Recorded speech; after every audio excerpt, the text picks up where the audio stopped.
The world is ending, again. How long do we have this time?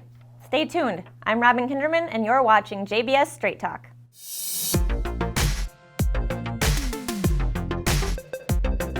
In a recent Rasmussen National Telephone and Online Survey, 1,000 likely U.S. voters were asked. A prominent politician says the United States has only 12 years to aggressively fight climate change, or else there will be disastrous and irreparable damage to the country and the world. Do you agree or disagree? According to the results, 48% agreed with the unnamed prominent politician. Of those, we're not surprised to find that 67% of Democrats agree, but we wonder how many Republicans agree. So who is this unnamed prominent politician? Ocasio-Cortez, of course.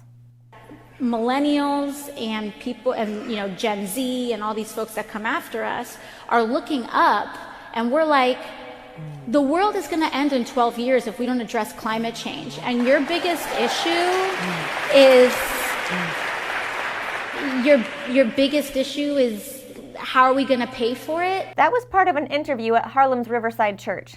This comment goes hand in hand with the Green New Deal that her and U.S. Senator Ed Markey of Massachusetts introduced on February 7, 2019, that is based on this very timetable.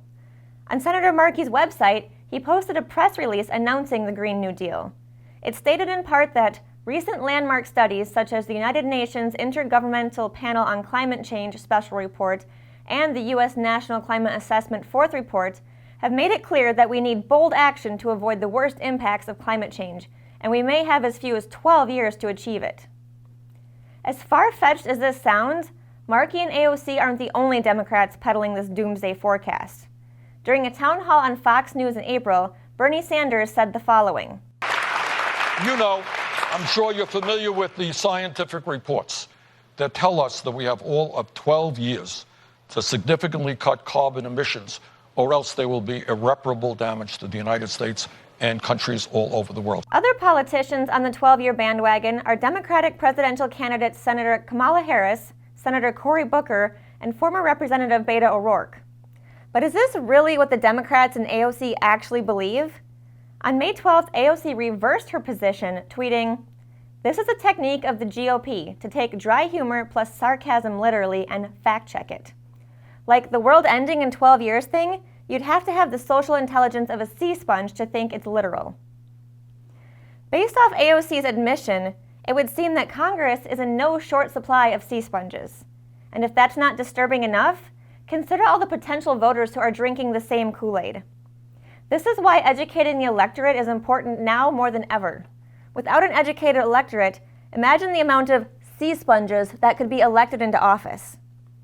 To help make sense of climate change, let us recommend 2 issues of the New American Magazine that were published earlier this year. One issue has a cover story that is an open letter to AOC, and the other is an article titled Climate Change, It's Not That Complicated. Both are available in either print or digital formats. Links are in the video description. Once you read these, please share with others to help them understand not only the science, but also the globalist agenda behind it. Until next week, take care and God bless.